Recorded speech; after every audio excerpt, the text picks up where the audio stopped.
Je levitace pouhým výplodem fantazie, dokonalým trikem anebo nezvratnou realitou? Ovládají fakíři a svatí mužové dosud nepoznané psychické síly?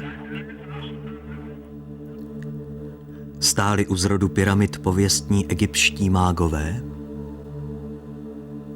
Jakým zázrakem byly přemisťovány gigantické balvany z pevnosti Sacsayhuman? Pátrejme po stopách těchto vzrušujících otazníků a pokusme se poodhalit skrytá tajemství naší planety.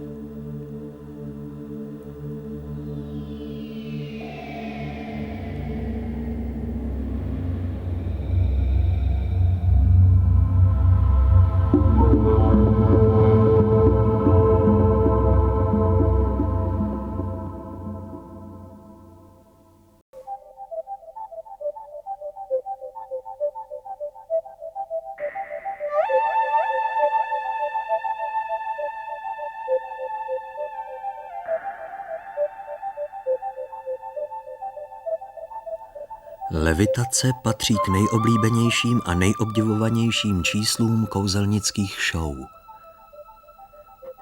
Ne vždy se však jedná o precizně připravený trik a dokonalou iluzi. Na všech světadílech lze objevit indicie naznačující možnost samovolného anebo záměrného poletování lidí vzduchem.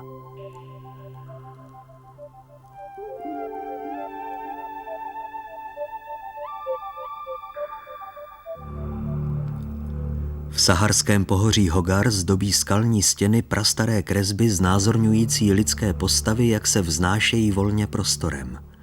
Jedna z rytin jakoby chtěla zdůraznit, že tento let umožnilo společné duchovní úsilí přihlížející skupiny. V blízkosti Rio Magdalena v Kolumbii se dochovaly pověsti o kouzelnících, pohybujících se těsně nad povrchem země.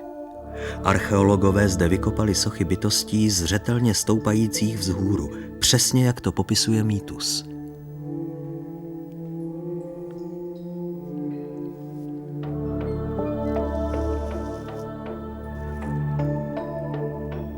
V Peru se nacházejí tkaniny s lidskými postavami plujícími volně prostorem a na keramických nádobách lze zřetelně rozpoznat levitujícího pod rukama mága.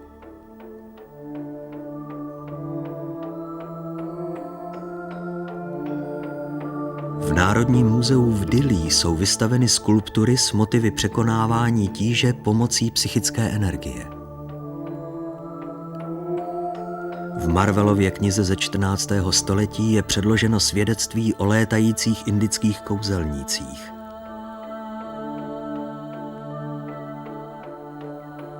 V 18. století pozoroval Abbé Dubois fakíry, kteří mystickým cvičením tak odlehčili svá těla, že museli chodit obtěžkáni řetězy, aby neulétli. Známá mistička Teresa z Avily levitovala, když upadla do náboženské extáze. Svatý Josef z Kopertina létal při mších nad oltářem. Po 35 let nesměl kvůli tomu navštěvovat veřejné bohoslužby.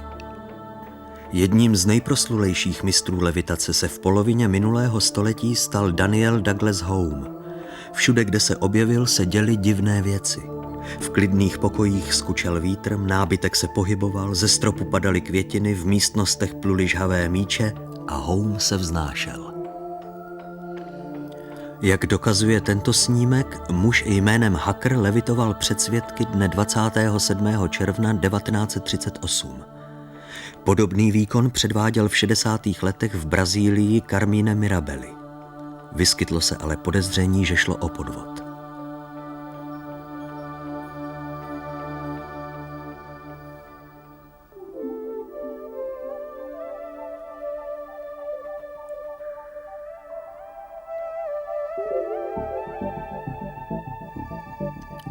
Zastánci levitace jsou přesvědčeni, že nejde jen o mistrovské kousky kouzelníků, ale v některých případech o skutečnou levitaci.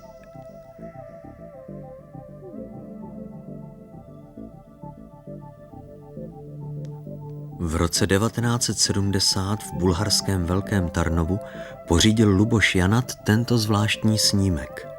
Pop se nohama nedotýká země a pluje na jakési vlně energie, která ovšem nebyla pouhým okem vůbec vidět. Zatím se nepodařilo zjistit, co tento jev způsobilo.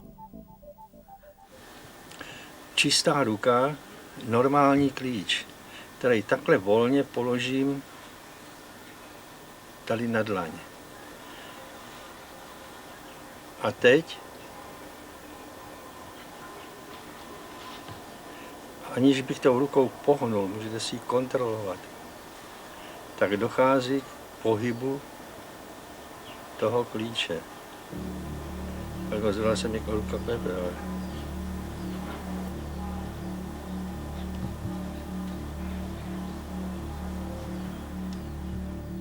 Všimněte si, že klíč se otáčí velice zvolna. Ani v okamžiku, kdy urazí větší polovinu své dráhy, nepřepadne vlastní váhou k dlani, ale zcela pomalu klesá, jako kdyby ho přidržovala neviditelná ruka. Podívejme se na to ještě jednou. Pan Jaroslav Zach není ovšem jediným mistrem tohoto nezvyklého umění. Některá pozoruhodná svědectví totiž napovídají, že naši předkové dokázali pouhou sílou vůle pohybovat s daleko hmotnějšími předměty. Na zachovaném papiru, sepsaném někdy okolo roku 1550 před naším letopočtem, se vypráví pozoruhodný příběh z rané říše. Jeho hrdinou je kněz Chacha Emang. Ten dokázal přinutit kameny, aby se sami pohybovali. Chacha Emang sloužil králi Seneferu. Právě v té době začal neuvěřitelný rozkvět stavby velkých pyramid. Seneferu postavil hned 2 a jeho syn Chufef je údajným autorem vůbec největší z těchto kamenných hor. Jak dokazují i další papíry, byli oba vládci dobře seznámeni s uměním kouzelníků. Nevyužívali ho také při stavbě pyramid?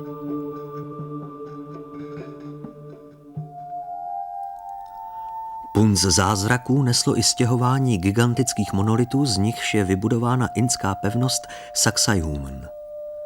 V dlouhé hradbě je zabudováno i několik bloků vyšších než 6 metrů a těžkých více než 300 tun. Zcela prokazatelně pocházejí z lomu vzdáleného 60 kilometrů. S pevností jej ale nespojuje vůbec žádná cesta. Zachovala se podivná legenda. Bílý bůh Viracocha prý vlastnil hůl, s jejíž pomocí dokázal zapálit i skálu. Nebyly to však obvyklé plameny. Hora jakoby zářila. Když tento jev ustal, byly kameny po nějaký čas tak lehké, že je uzvedl jediný člověk, přestože dříve s nimi nedokázali pohnout ani desítky lidí. Co se za tímto mýtem skrývá? Byla to pouhá fantazie indiánů, a nebo máme uvěřit, že umění telekineze skutečně existovalo?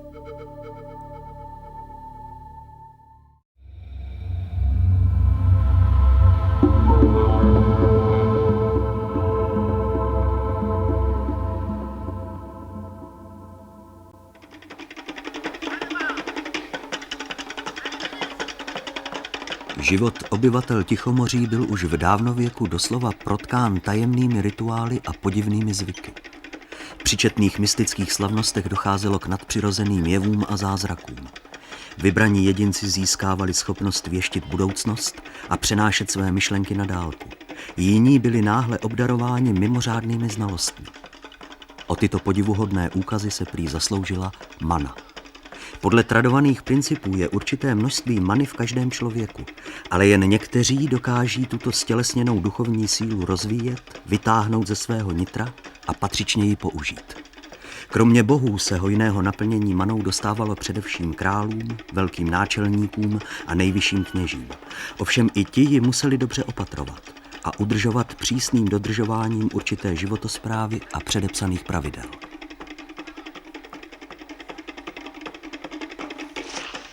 Zúčastňovali se zvláštních náboženských rituálů v takovýchto otevřených chrámech. Navíc měli zapovězena některá jídla, anebo se například nesměli dotýkat prsty vlastní hlavy, aby jí neodnímali energii. Pokud k tomu mimoděk došlo, museli rychle přiložit prsty k nosu a vdechnout zpět všechnu svatou sílu, kterou z hlavy odčerpali. Odložíme-li háv utkaný z přehnané fantazie i ryzích výmyslů, který byl na manu navlečen zásluhou nepřesně reprodukovaných legend, pak ku podivu zjistíme, že mana ve své podstatě nemusela být vybájeným kouzlem, ale zcela reálnou, velmi účinnou duchovní silou, vyvolávanou a používanou zasvěcenými lidmi. A pravděpodobně právě s pomocí many byla vytvořena jedna z největších záhad světa.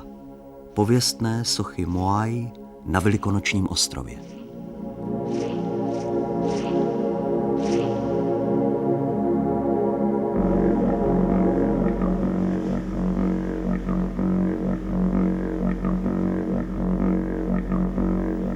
V různých částech tohoto nejosamělejšího lidského sídla naší planety bylo nalezeno na 700 těchto kamenných obrů. Jejich výška se pohybuje od 3 do 11 metrů a hmotnost od 5 do 50 tun. Mnohé z Moai měly na svých hlavách posazeny masivní klobouky nazývané pukao. Ty jsou vytesány z červeného sopečného kamene a dosahují objemu až 6 krychlových metrů a váhy téměř 10 tun.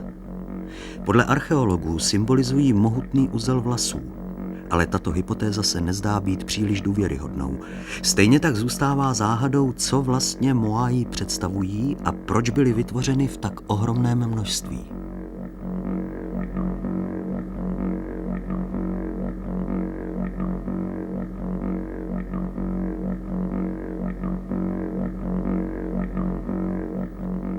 Nic nenasvědčuje tomu, že by domorodci sochy zvláštním způsobem uctívali, anebo je využívali k bohoslužbám či jiným ceremoniálům, snad kromě pohřebních obřadů. A zřejmě nejde ani o spodobnění bohů či vládců. Vysvětlit si nedovedeme ani to, proč mnohé Moai udivují svou dokonalou uniformitou, jsou si podobné jako vejce vejci, zatímco jiné náhle překvapí výrazně odlišnými rysy.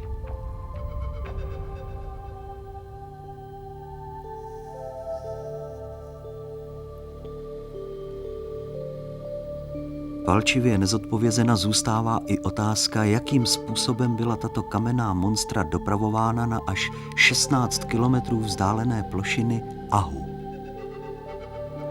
Chilský profesor Gonzalo Figueroa je přesvědčen, že sochy byly zachyceny v dřevěné vidlici a postupně posunovány po krátkých dřevěných válcích. To je ovšem vzhledem k rapidnímu nedostatku stromů na ostrově dosti nepravděpodobná verze. Stejně jako teorie předpokládající posypání cesty místní odrůdou sladkých brambor a klouzání soch po vzniklé kaši. Na dopravu stovek Moai k dalekým Ahu by nestačila ani superprodukce této plodiny. Nehledě na to, že věčně hladové, často k lidožrouctví přinucené žaludky ostrovanů by jistě věděli o lepším způsobu, jak z brambory naložit. Obdobně nerealizovatelnou se zdá být domněnka o saních, na nichž byly sochy taženy. Terén ostrova je zvrásněn lávovými bloky a pokryt 100 000 kameny.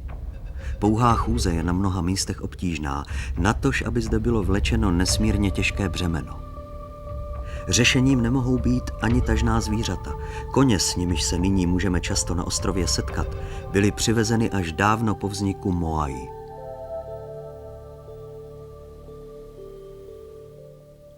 Po mnoha dalších vyřčených hypotézách se v polovině 80. let přihlásil o slovo strakonický inženýr Pavel. Podle něj byly Moai dopravovány tak, že domorodci nejprve pomocí lan sochu naklonili na bogo malý úhel a pootočili ji asi o 30 stupňů. Tím vznikl jakýsi krok o délce půl metru. Dopředný pohyb se pak skládal z opakovaného naklánění a natáčení. Pavel tento svůj nápad doložil řadou matematických výpočtů a experimentálně ověřil z Moai o výšce asi 4 metry a hmotnosti necelých 10 tun. Jak se zdá, ale ani to nestačí k průkaznému potvrzení Pavlovy teorie. Při vší úctě k tomuto bezesporu nápaditému badateli nelze přehlédnout některé pádné protiargumenty. Pavel předpokládá, že socha je v každém okamžiku naklonění ve stabilní poloze díky tomu, že poloměr podstavy je shodný s výškou těžiště. Ale to platí jen pro některé Moai. Zdlouhavý transport po až 16 kilometrů dlouhé trase by na spodní části soch musel zanechat viditelné stopy. Ostrý povrch lávových polí by při neustálém naklánění jistě Moai obrousil. Ale jak vidíme, i jemné reliéfy rukou na samém konci soch zůstaly naprosto nepoškozeny. Nikde také nenalézáme stopy po přepravě tak hmotných těles. Při stovkách přesunutých Moai se to zdá být nemožné. Z Pavlovy knihy Rapa Nui vyplývá, že při pokusu se sochou vážící 5 tun si 5metrová trasa vyžádala zhruba hodinu. Doprava této jedné z nejmenších Moai z lomu na nejvzdálenější ahu by tedy představovala půl roku práce za předpokladu, že by terén byl ideálně rovný, a to, jak víme, není. Navíc většina soch měří od 4 do 12 metrů a váží až 30 tun. Jak dlouho by trval jejich transport a kolik mužů by k němu bylo zapotřebí? A bylo by vůbec možné Pavlovou metodou přemístit i ty největší sochy, které byly na ostrově nalezeny? Vždyť jedna z nich, nazývaná Kotetokana, měří 21 metrů 80 cm a je tedy vysoká jako 7patrový dům. Její hmotnost se odhaduje na 130 tun. Snaha naklánět takového obra na rovině, natož na svahu, se rovná sebevraždě. Její tvůrci ji ale určitě nechtěli nechat ležet ladem. Jaké se nám tedy naskýtá řešení? Domorodci dodnes znají jedinou odpověď. Sochy šly samy. Nadnášeny čarovnou silou many, pochodovali k plošinám a sami se na ně postavili. François Mazière získal informace, podle nichž obyvatelstvo muselo tvrdě pracovat na skále, aby vydala Moai. Když sochaři kamenného obra dokončili, král anebo jiný výjimečný jedinec propůjčil na převoz sochy svou manu. Pod vedením kněží Ivy Atua byly sochy uváděny do pohybu. Po celý den kolébavým krokem zvolna, ale neúnavně postupovali ke svatyním. Zvláštní rituály, kterými byla mana vyvolávána, a nutnost jejich přesného dodržování jsou možná i odpovědí na jednu z dalších vzrušujících otázek. Proč obyvatelé Velikonočního ostrova zanechali tolik svých výtvorů nedokončených?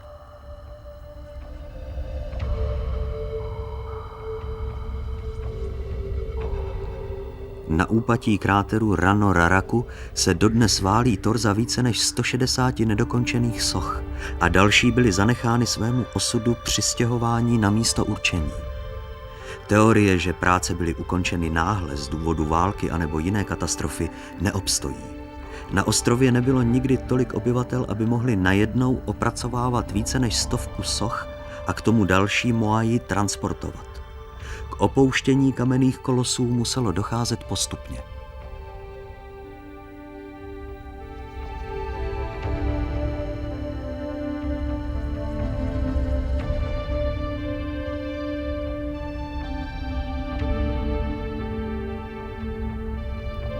Skutečným důvodem, jak se zdá, byla ztráta many. Základním kamenem v životě domorodců totiž bylo v žádném případě nepřipustit, aby jejich posvátné podnikání bylo ovlivněno chybou či dílčím nezdarem.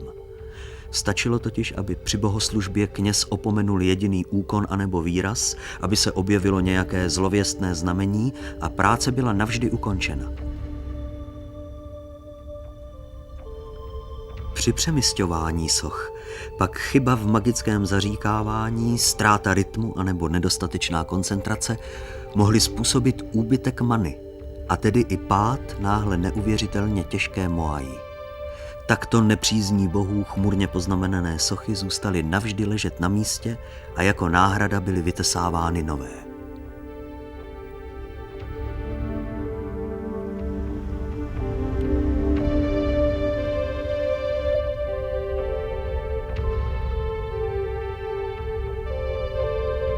Zní to jako čirá fantazie.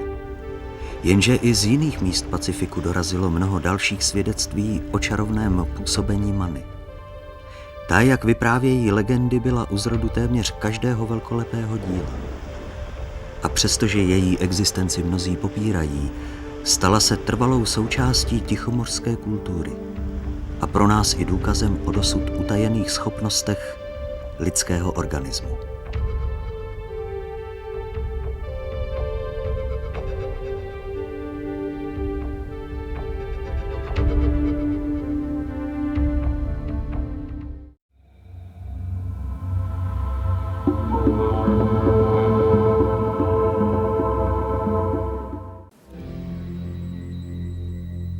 Kolíně na Kutnohorském předměstí v domě u Dejdarů žila před válkou rodina Francova. Jednoho dne se stala obětí zcela nečekaného, nezvyklého úkazu.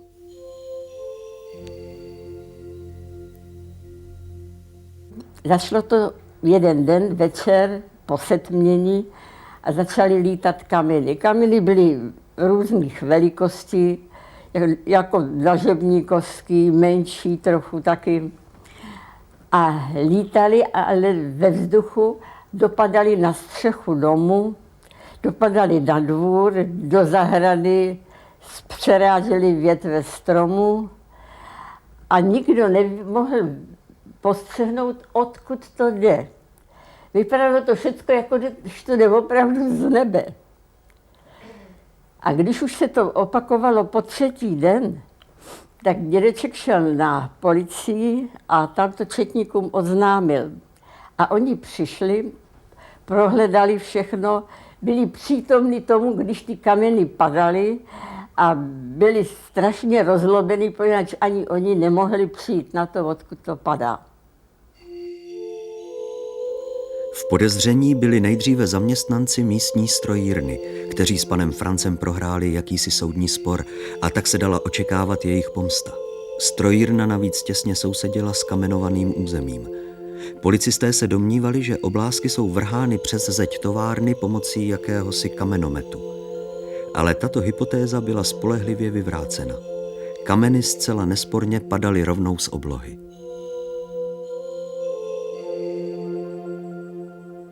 Asi po 14 dnech, když to trvalo už 14 dní, tak vypadalo to, že nějak dochází munice a že ty kameny byly čím dál drobnější. Až nakonec po té střeše toho domu se sypal jako hrubý říční písek. A pak to ustalo. No a každý den se zametal dvůr, služebna zametali dvůr a byla tam pěkná hromada kamení, která tam zůstala potom. A tím to všechno skončilo. Tuto událost se nepodařilo dodnes vysvětlit. Podobně tajemné deště kamení, žab anebo ryb byly ovšem zaznamenány i na jiných místech světa. K podivným vzpourám proti známým přírodním zákonům se řadí i naše dva poslední případy. Za prvním z nich jsme se vypravili do Trunianu. Tato osada je bezesporu jedním z nejtajemnějších míst na světě. Ze 3 stran ji kryjí neschůdné svahy sopky Batur. Jedinou přístupovou cestu tvoří hladina rozlehlého jezera. Ještě nedávno byl vstup do této oblasti možný jen na zvláštní povolení a při přísném dodržování bezpečnostních opatření. Obyvatelé Trunianu neudržovali žádné kontakty s okolními vesnicemi a trpěli přímo agresivním odporem vůči všemu cizímu. Tvrdilo se, že své mrtvé rozmísťují po břehu, aby zápach z rozkládajících se těl odradil nevítané návštěvníky. Pravda je ovšem zcela jiná, i když také šokující. Truniané své mrtvé skutečně nespalují ani nepohřbívají. Těla nebožtíků jsou zabalena do pruhu látky, uložena do stanových stříšek z naštípaného bambusu a ponechána na vzduchu, aby se rozložila. Zcela očištěné kosti pozůstalí uloží na kamenný oltář anebo přímo před práh svých domovů. Navzdory pověstem o odporně zapáchajících mrtvolách probíhá celý proces rozkladu právě naopak bez těchto přirozených průvodních jevů. Přestože jsou zde často nakupeny hromady mrtvých těl, není ani v těsné blízkosti bambusových stanů cítit sebemenší zápach a voda ani půda nejsou kontaminovány. Jak si tento zázrak vysvětlit? Truniané jsou přesvědčeni, že se o to přičiňuje bůh sopky, pobízen jejich magickými rituály. Nabízí se však ještě jiné, prozaičtější vysvětlení. V husté spleti vegetace, která pohřebiště obklopuje, se zřejmě vyskytují i rostliny vylučující látky se silnými dezinfekčními a antiseptickými účinky. Ty úspěšně ničí všechny hnilobné bakterie a udržují tak celý prostor v zdravotně zcela nezávadném stavu. Objev zdroje těchto látek by mohl přinést užitečné poznatky moderní medicíně. Zatím ale v Trunianu nebyl proveden žádný výzkum.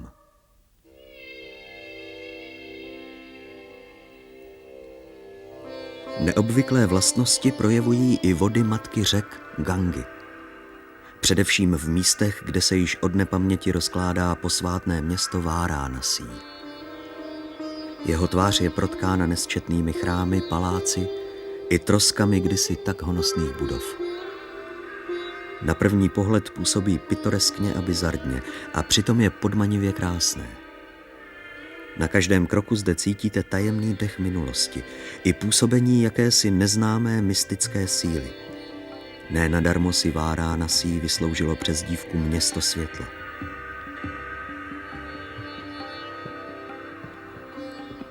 Věřící jsou přesvědčeni, že právě v tomto magickém místě mohou dosáhnout osvícení.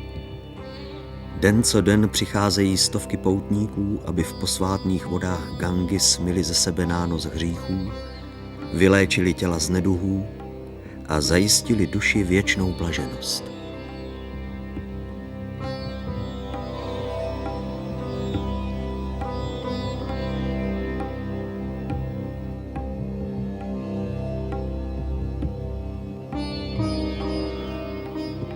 Rituální ranní koupel se často odehrává v těsné blízkosti žároviště, na němž jsou spalována těla zemřelých.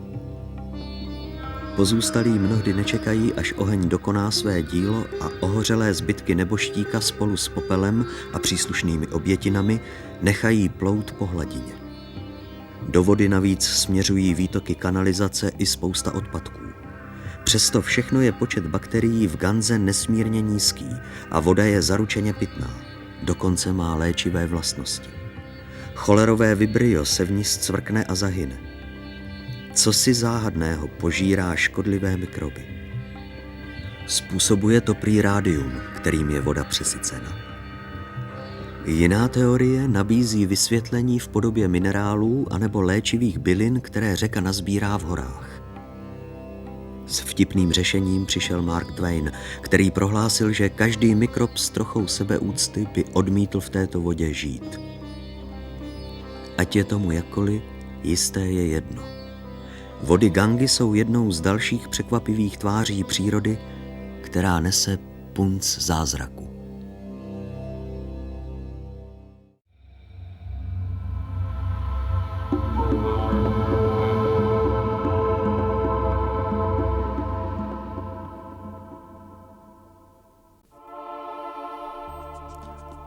Zázračné úniky ze svěrací kazajky, pevně svázaných řetězů, neprodyšně uzamčených beden a dalších pout jsou oblíbenými kousky kouzelníků. Většina z nich je jistě pouhým trikem a dokonale připravenou iluzí. V některých případech se nás ale zmocňuje podezření, zda výjimečně úspěšní mágové přece jen nedokázali najít jakousi cestu, jak krátkodobě pokořit platné fyzikální zákony, rozložit své tělo na molekuly a nechat je putovat volně prostorem. Takovéto unikátní přenosy z místa na místo známe z historických análů. Občas jsou ovšem svým organizátorům osudné. V roce 1935 v londýnském Hyde Parku iluzionista Jack Harrison před 30 000 diváky vešel do bedny postavené na trávě a nechal se uzamknout. Po 10 sekundách byla bedna prázdná a Harrison vystoupil ze dveří svého opodál zaparkovaného Mercedesu. Publikum marně pročesávalo park, aby našlo tajnou chodbu. Harrison nikdy své kousky neopakoval, tentokrát výjimečně svolil k repríze. Při novém představení vešel opět do bedny, která v zápětí zela prázdnotou. Z Mercedesu ale nikdo nevystoupil. Harrison před zraky 10 000 diváků navždy zmizel. Takovýchto podivných případů jsou zaznamenány stovky. Zcela beze stop se ztrácejí předměty i lidé. Vypadá to, jako kdyby náš svět se občas prolínal s nějakou jinou skutečností.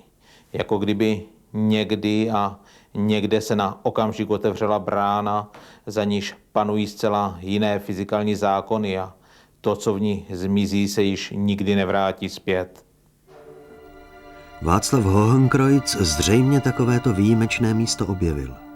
Jako spolupracovník regionálního muzea v České Lípě pátral v lesích okolo Žandova po pozůstatcích středověké tvrze a místo ní narazil na podivnou stavbu. přijdu sem a tady tohleto místo prostě bylo takový zvláštní.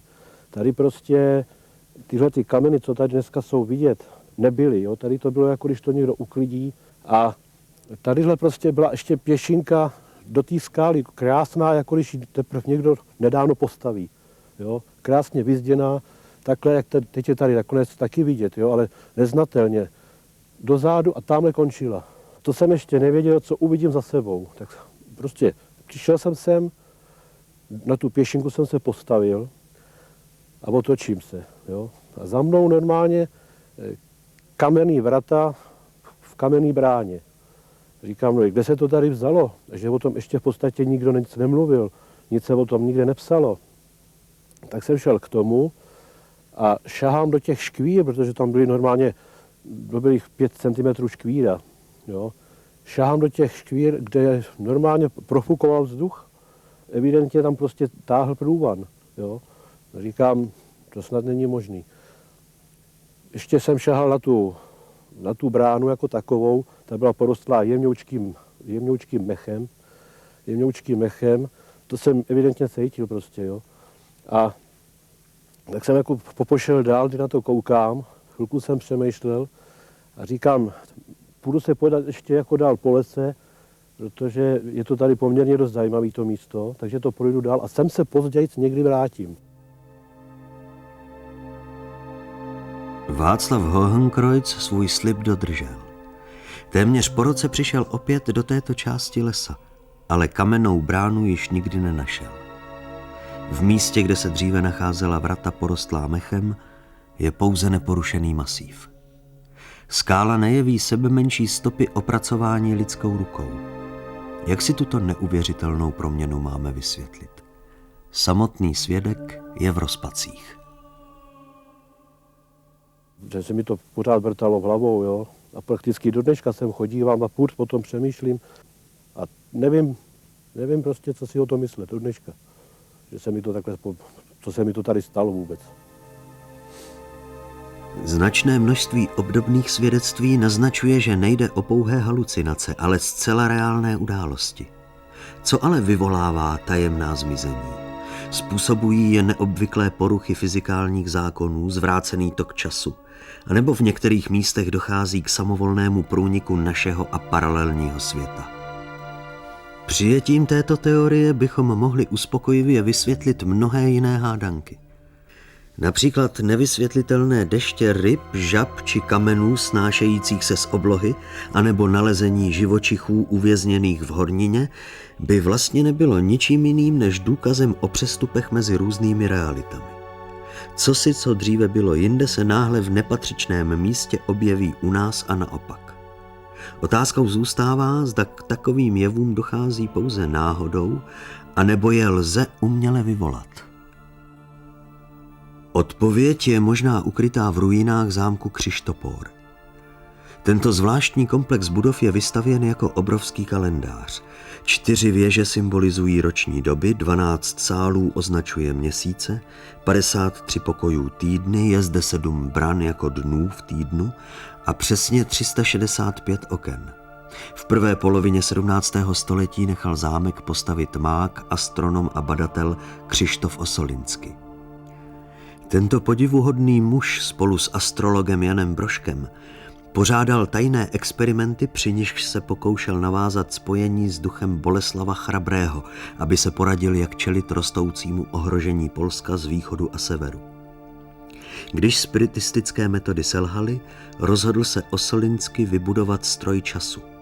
V hlubinách stavěného zámku v bezpečném úkrytu masivních zdí chtěl na základě vlastních poznatků zřídit komnatu, z níž by mohl putovat časem a přestupovat do jiných světů.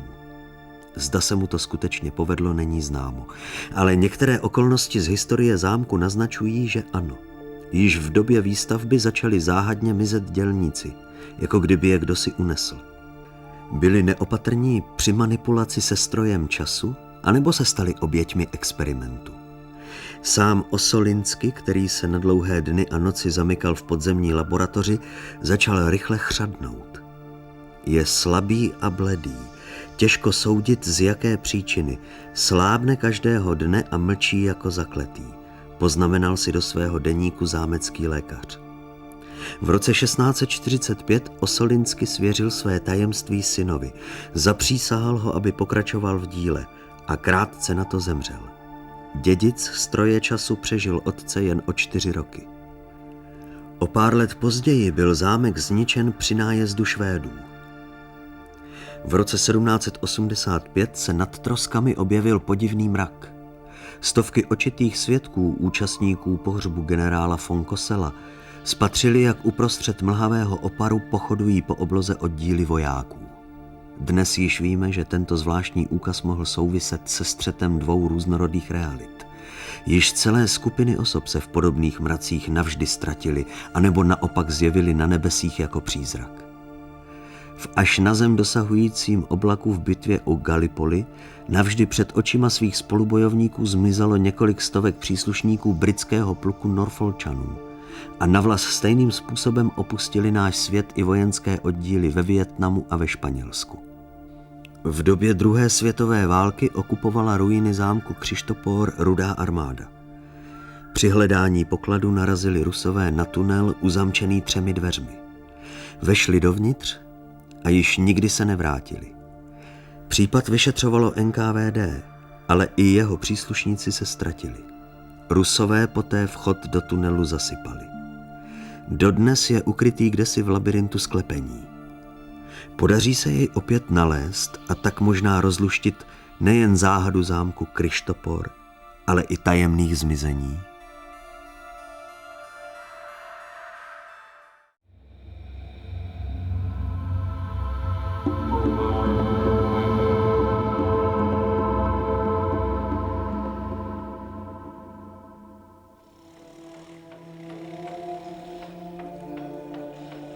Neuvěřitelná událost se odehrála v Kněžicích na jihu Moravy. V roce 1889 zde v domě číslo 33 bydlel Alois Boudar s manželkou Terezií. Žena se jednoho dne ztratila a po marném pátrání byla prohlášena za nezvěstnou. O 2 roky později Boudar odešel za prací a jeho dům osiřel. A právě tehdy začíná náš příběh, který po rozhovoru s očitým svědkem zaznamenal kronikář Ota Pejchal. Stalo se jednou, že do toho stavení do naší vsi přijeli jacísi kramáři a dočasně v bytě pana Boudara bydleli. A tam začalo v té chalupě strašit. V noci, jak tvrdila kramářka, jako když někdo chodí po kuchyni a rozhazuje zrní. Přitom nikoho neviděla. Když se to opakovalo, šla na faru to hlásit a žádala pana faráře o radu. Farář Vaněk radil, aby se ducha zeptali, čeho si žádá. Udělali, jak farář řekl, a ona, v uvozovkách, ona promluvila, že chce být pochovaná na Kerchově, že leží v černé kuchyni zakopaná. To se ví, hned se to rozneslo, přišli četníci s bajonetama a jak bývaly dřív ty černé kuchyně s otevřeným ohništěm a pod ním taková budlinka na dříví, tak v té budlince píchali a ona tam byla Boudarka rozsekaná na 4 kuse. Přijela komis, vyrazila vrata, vynesli je na zahradu a na těch vratech ty kusy dávali dohromady. Boudara pak odvezli k soudu, ale nic moc nedostal, jenom 7 roků. Zdá se to být vymyšlené, ale potvrzení této podivné historie se nám podařilo objevit i ve farní matrice. V knize Úmrtí je zápis o zavraždění Terezie Boudarové jejím manželem i o tom, za jakých tajemných okolností vyšel tento zločin najevo a kdy a kde bylo mrtvé tělo nalezeno. Znamená to, že duch zemřelé svým opakovaným zjevením chtěl přivolat nové nájemníky k tělu zakopanému v kuchyni a upozornit tak na tragédii, která se v domě odehrála.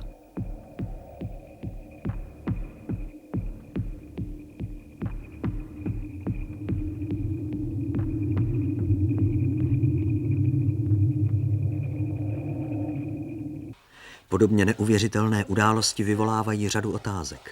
Jsou přízraky a duchové sice výjimečným, ale přece jen pozorovatelným jevem, anebo pouze mámením smyslů? Podaří se nám nalézt spolehlivé důkazy o jejich existenci? Pan Jaroslav Zach z Jaroměře se pátráním po této záhadě zabývá již několik desítek let. Samozřejmě, že spiritisté se snažili dokázat existenci duchů. Byly na to různé způsoby. Byla média, bylo jich asi 10 druhů. Nejznámější byla média píšící, mluvící a kreslící. Mluvící to znamenalo, že to médium upadlo do tranzu a mělo řeč, mělo povídání nějaké, nebo se mohli také ptát, odpovídalo. To bylo mluvící médium. Píšící médium, to znamená, že to bylo médium, které si sedlo a dostávalo, jak mě říkali, inspiraci. To znamená, vzalo papír, tužku a médium psalo nějaké to sdělení, které jí diktoval nějaký ten její ochranný duch. No a další médium byly kreslící média. To znamená, že malovali různé obrázky a potom z některých z nich si vykládali prostě symboliku, co to znamená, co jim to záhrobí asi sděluje, co jim dává za informace. No, v důkaznosti těchto spiritistických fenomenů, když se objevila fotografie, samozřejmě, že se snažili udělat fotografii, zadokumentovat to na papír, na fotografický papír. No a pak vznikalo spoustu různých fotografií. Ovšem zajímavé na tom je to, že většinou to je v takovém nějakém obláčku, ve stejném místě.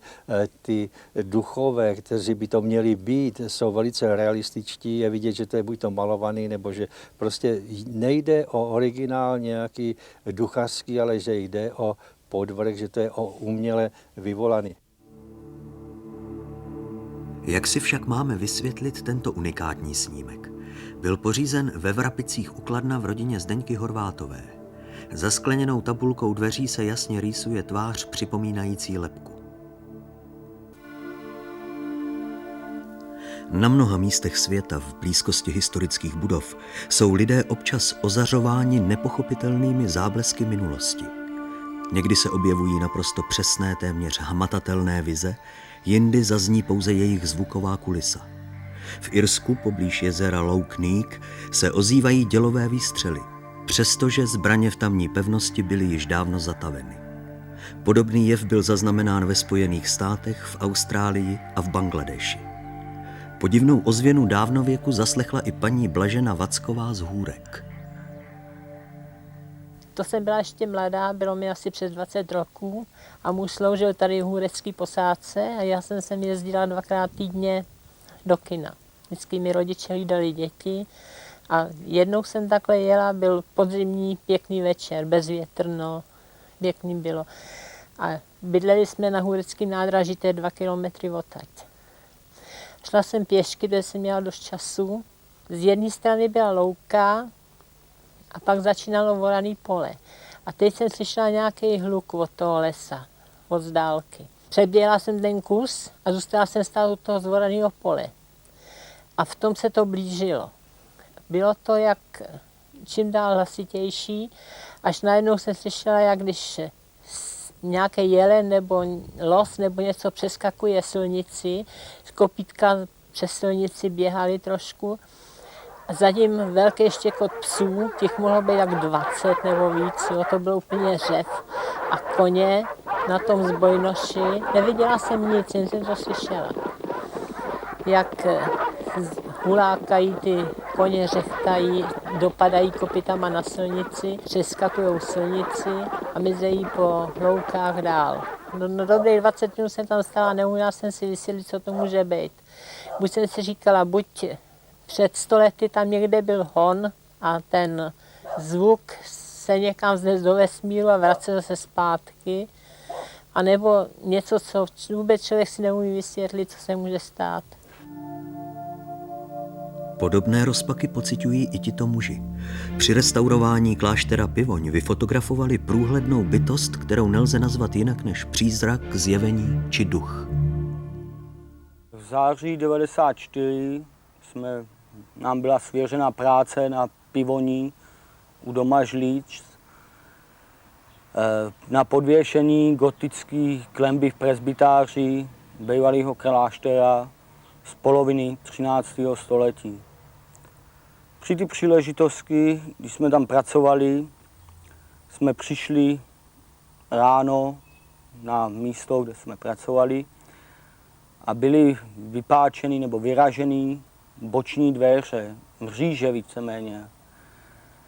Tak a jelikož se nám nic nestratilo, i když tam věci hodnotné byly, v celku byly tam nějaké vrtačky, brusky a tak dále, tak jsme tomu nějak pozornost nevěnovali, ale přesto jsme si vyfotili ty vyražené mříže. Tam šlo hlavně o to, že ten objekt byl zajištěný tím způsobem, protože jinak nešel, než že tam byly ty mříže zadělané drátem a trámama. Bylo to vlastně stočený k sobě stažený a ty trámy jsou i na ty fotografii vidět. Ale sami jsme měli takový zvláštní pocit, že prostě to není možné samo o sobě to vyvrátit z druhé strany tímhletím způsobem. Jo? Nehledě na to, že ten objekt je ještě zavalený, je prostě jako propadlej do hlíny, jsou kolem takový valí, zarostly to je, no a tak z toho jsme měli potom takový různý pocity, takže jsme ten kostel pak prolezli křížem kráže. Dělali jsme těch fotografií víc a těch fotek se tam udělalo v tom dni, tak si myslím jako jich 10. No a právě jenom na ty jedny se objevila tato věc. Uprostřed chrámu se rýsuje mlhavý obrys lidské postavy. Vada materiálu i technická chyba při zpracování filmu byly vyloučeny. Duch se sklání nad místem, kde se podlaha propadá do dosud neprozkoumaných podzemních prostorů. V nich se údajně nacházejí četné pozůstatky zemřelých mnichů. Bloudí jejich přízraky rozpadajícími se budovami kláštera?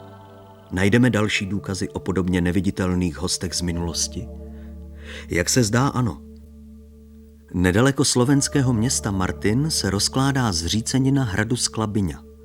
Bývalé pyšné sídlo feudálů je dnes již v rozvalinách, ale ty přesto nejsou zcela opuštěny. Strhne-li se nad horami zvlášť silná bouře, hrad ožívá řinčením zbraní, tajemnými hlasy a temnými siluetami přízraků bez tváře. V roce 1972 se zde se svým přítelem utábořil Ivo Adámek z Ostravy. Probudila nás strašná bouřka, blesky, jak se říká ve slovenské hymně, hromy divobíly. Byla strašná prostě bouře, déšť, blesky a náhle, jako kdyby celý ten hrad ožil. Jako kdyby jsme se odstli úplně v jiném století, v jiné době, v jiném časoprostoru. Prostě dole jsme slyšeli strašný ráchot. Slyšeli jsme řinčení nějakých kovů okov, řetězy,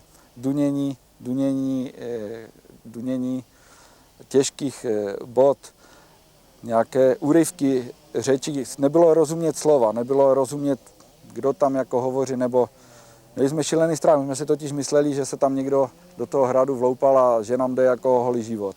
Vůbec nás nenapadlo, že by to mohlo být něco nepřirozeného. Nemohli jsme si uvědomit prostě, co se děje. To se ozývalo zvenku, ozývalo se to zevnitř. A po moc dlouhé době jsme, to už se bouřka jako vzdalovala, jsme se stoupili dolů a prakticky jsme se dívali po tom prostoru toho hradu, po těch siluetách toho hradu. A potom, jak jsme se dívali z toho okna, tak v posledním tom záblesku té bouřky jsme uviděli na místě té hlavní budovy, která vlastně nemá patra. A v tom jednom okně, v tom nejvyšším podlaží, jsme uviděli takovou, se dalo říct, silueta, nebo jakoby postava v dlouhém nízkém habitu, nebo něco takového to mohlo být. Mělo to tu kutnu, dlouhý bílý, takový šedý, spíše šedý plášť. A při tom záblesku toho blesku, kdy celá ta postava byla jako nějak takhle osvětlená, jsme viděli, že to vlastně nemá žádnou tvář, to bylo jako prázdné. Tam hlava nebo to nebyla, no tak. Co to mohlo být, nevíme. Jestli nějaká fatamorgana nebo prostě nějaký odlesk, ale bylo to tak sugestivní, že jsme byli rádi, že jsme jenom se trošičku rozednilo, tak jsme se zbalili jsme věci a měli jsme jedinou starost, aby mezi námi a hradem bylo co nejvíc kilometrů. Jedna z možných teorií předpokládá, že ve sklepeních se nachází dosud neobjevená zbrojnice. Silný vítr při bouřce prý rozechvívá brnění a ve skulinách mezi kameny vyvolává zvuk podobný lidskému hlasu. Souvislost mezi atmosférickými poruchami a nevysvětlitelnými úkazy nelze podceňovat.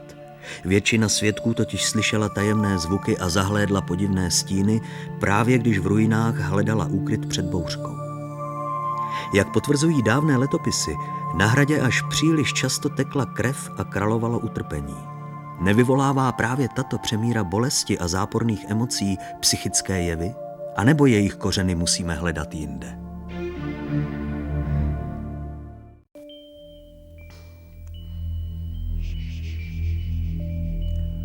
Strašit ovšem nemusí jen v letitých budovách poznamenaných ozvěnou dávných tragédií. Na tomto panelákovém sídlišti v Žatci žije paní Eva Topková se svou rodinou. Také její byt je sužován nepřirozenými úkazy a hotovou vzpourou jakoby zázrakem oživlých předmětů. To jsou takové prostě malé věci, ale nedají se nějak vysvětlit, že se z ničeho nic zapne sama televize, hlasitě, úplně na jiný program, než jsme to měli třeba zaplý. Najednou do sprcha se natáhne přes celou vanu. No, v obýváku občas, tak jak kdyby si někdo prostě sedal do křesla. Jsou starý křesla, takže to je všechno strašně slyšet. A jak kdyby si prostě někdo sednul nebo se prostě zvednul, takový jako skřípání, no, tak si člověk nějak si to neví prostě, co to je. Nebo z ničeho nic jsou slyšet po chodbě kroky a nikdo tam není. Dcera spí a kroky, jako nebo když někdo přejde práh, začne to vrzat nebo to. No jednou jsem tady seděla na gauči, jedla jsem a máme psa, ten jsem nesmí a najednou jsem vešel půl tělem a naježený a začal vrčet. Úplně nepříčetně, jako skrze mě koukal na stěnu. Tak až to bylo tak nepříjemné, že jsem radši vypla televizi a odešla jsem z místnosti. Neznámé síly, které opanovaly byt, zanechávají velmi zvláštní stopy. Na většině fotografií pořízených v jednotlivých pokojích se objevují podivné pruhy. Vypadá to jako světelný bod, který rotuje velkou rychlostí po dráze ve tvaru spirály. Vadu materiálu ani závodu fotoaparátu se nepodařilo prokázat. Co se tedy vznáší prostorem? Místo odpovědi nám další ze snímků přinesl novou záhadu.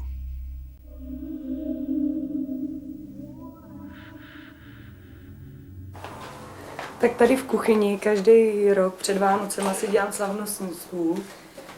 No a když to mám všechno připravený salát, tak si prostě kuchyň vyfotím. A tady na zdi visel kalendář, kde byla žena nahá. A když jsme to nechali vyvolat, tak místo plakátu, co tam visel, se objevil úplně jiný člověk. Nějaký obličej. Vůbec si to nedokážu vysvětlit. No. Již na první pohled je zřejmé, že do záběru se vloudilo cosi neznámého. Vložili jsme snímek do skeneru a pokusili se jej co nejvíce zvětšit. Dosažený výsledek nám doslova vyráží dech.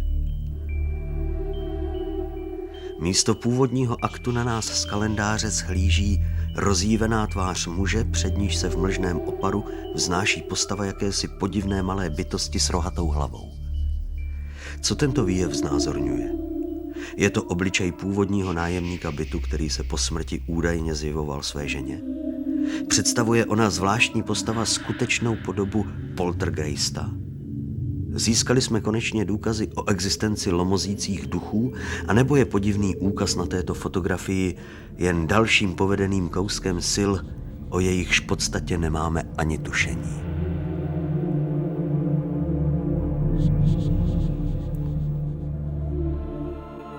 Naprostá nevědomost nás sužuje i v případě dalšího tajemného nálezu.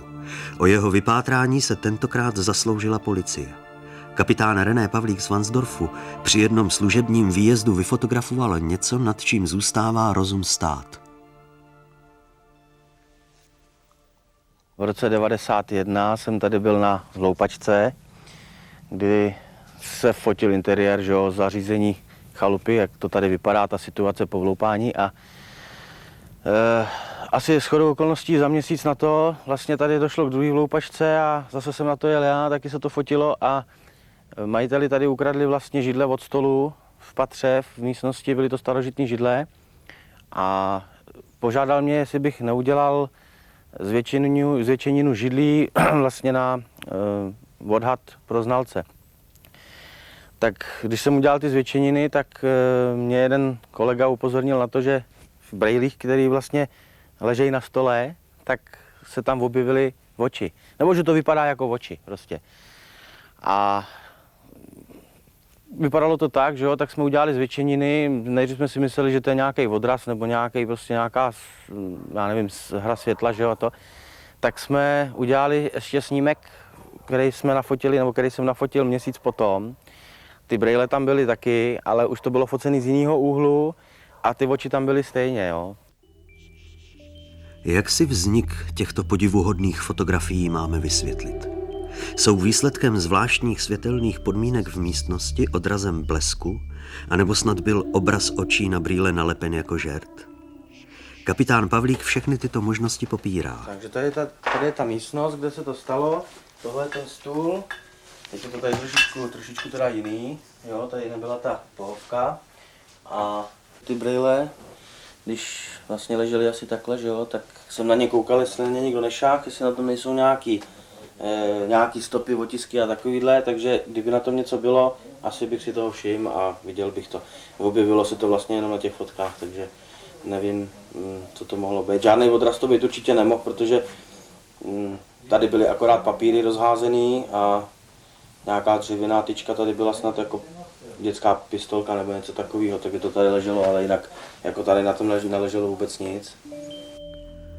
Odborníci se shodují, že rozhodně nejde o vadu materiálu, chybu při vyvolávání filmu, dvojexpozici, anebo dokonce o záměrnou manipulaci s negativem. Při podrobné prohlídce snímků nelze přehlédnout neobvykle přesně zobrazené detaily, které nemohou být pouhým dílem náhody. Oči v brýlích mají zřetelně vykreslené duhovky, v nichž se zračí odraz blesku v okamžiku fotografování. Rozpoznat lze dokonce vrásky a naběhlé váčky. Senzibilové naznačují, že pohled vyzařuje velmi zápornou, téměř nebezpečnou energii. Co se tedy v této místnosti odehrálo? Byla zde vyfotografována bytost, kterou nelze spatřit pouhým okem. Jak je možné, že stejný jev se opakuje i na snímcích pořízených z jiného úhlu o měsíc později? Jsou ony přízračné oči jakýmsi otiskem minulosti a zobrazují člověka, který kdysi brýle nosil? Zdánlivě nevinná kuriózní fotografie je možná daleko záhadnější, než si vůbec dovedeme představit.